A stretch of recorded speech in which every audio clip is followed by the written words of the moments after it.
बच्चों, मैं आशा करता हूँ कि आप सभी लोग अपने घरों में स्वस्थ होंगे, सुरक्षित होंगे और आप अपने आप अपनी पढ़ाई को लगातार जारी रखे होंगे।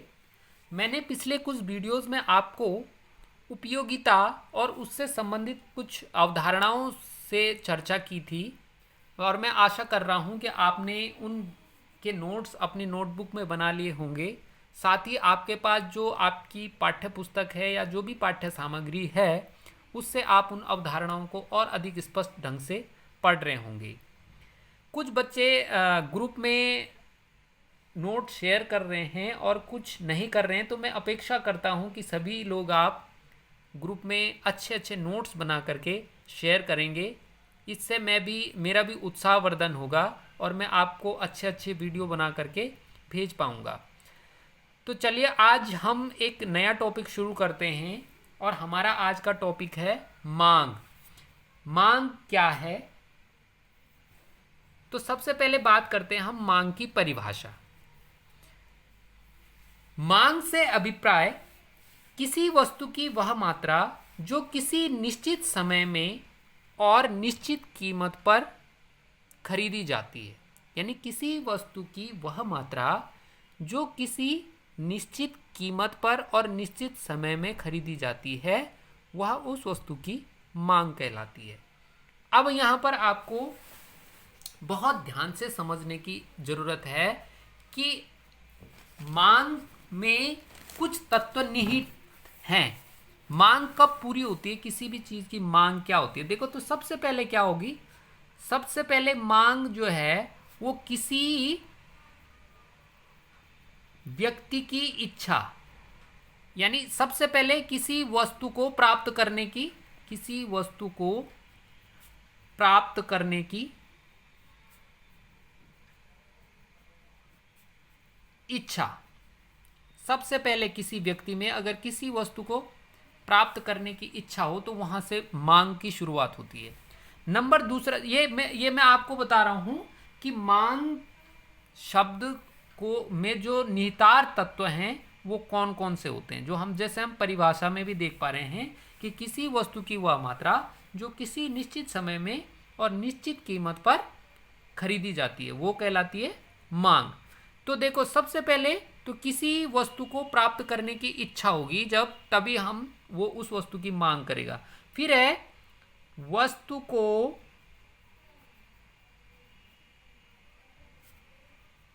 प्राप्त करने के लिए, प्राप्त करने के लिए पर्याप्त साधन,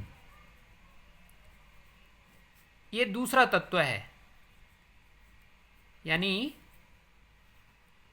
व्यक्ति के पास अगर किसी वस्तु को प्राप्त करने की इच्छा है तो उसके पास उस वस्तु को प्राप्त करने के लिए पर्याप्त साधन भी होने चाहिए, यानी धन होना चाहिए उसके पास। अगर वो उतना धन नहीं है उसके पास तो फिर वो उस वस्तु को प्राप्त नहीं कर पाएगा। अब तीसरी बात यह है कि वो उस धन को, जो उसके पास साधन है, साधन को व्यय करने की या खर्च करने की तत्परता। अगर व्यक्ति के पास देखो किसी वस्तु को प्राप्त करने की इच्छा है और उसके बाद उस वस्तु को प्राप्त करने के लिए उसके पास पर्याप्त साधन भी है ना, और उस साधन को वो खर्च करने के लिए तत्पर भी है, यानी वो अगर वस्तु को प्राप्त करने के लिए उसको वो व्यय कर सकता है। माना अगर उसके पास पर्याप्त साधन है लेकिन वो अपने धन को खर्च नहीं करना चाहता तो फिर वो उस वस्तु को प्राप्त नहीं कर पाएगा, तो फिर मांग पूरी नहीं होगी। तो क्या है मांग के आवश्यक तत्व? क्या है कि उस वस्तु को प्राप्त करने की इच्छा, फिर उसके बाद उस वस्तु को प्राप्त करने के लिए पर्याप्त साधन होना, साधन का होना या पर्याप्त धन का होना, धन भी साधन ही है, और फिर है कि साधन को व्यय करने की तत्परता होना। चौथी जो महत्वपूर्ण बात है, वस्तु की कीमत का ज्ञान होना। वस्तु की कीमत का ज्ञान होना। देखो, आप परिभाषा में देख पा रहे हैं कि निश्चित कीमत पर और निश्चित समय, तो वस्तु की कीमत का ज्ञान होना चाहिए।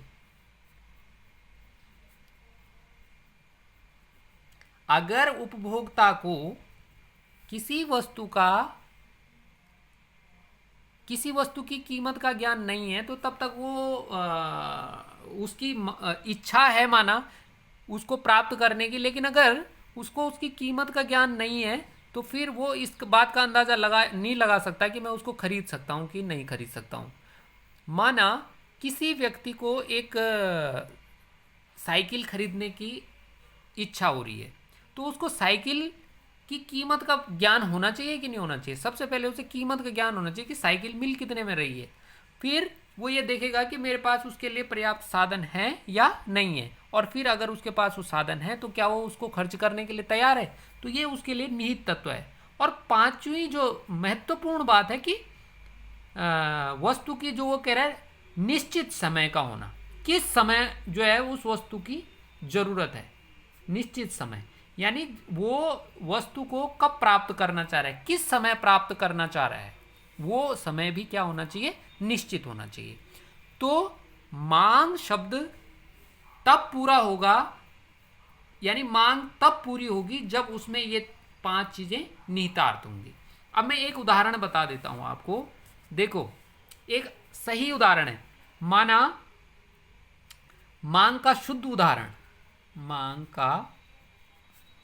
उदाहरण,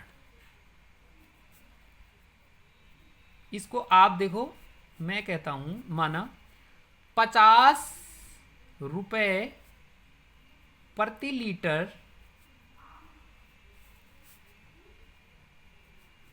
कीमत पर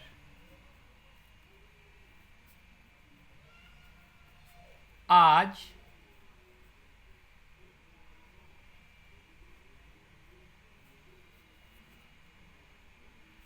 या इसको आगे लिख लीजिए, आज 50 रुपए प्रति लीटर कीमत पर मोहन की दूध की मांग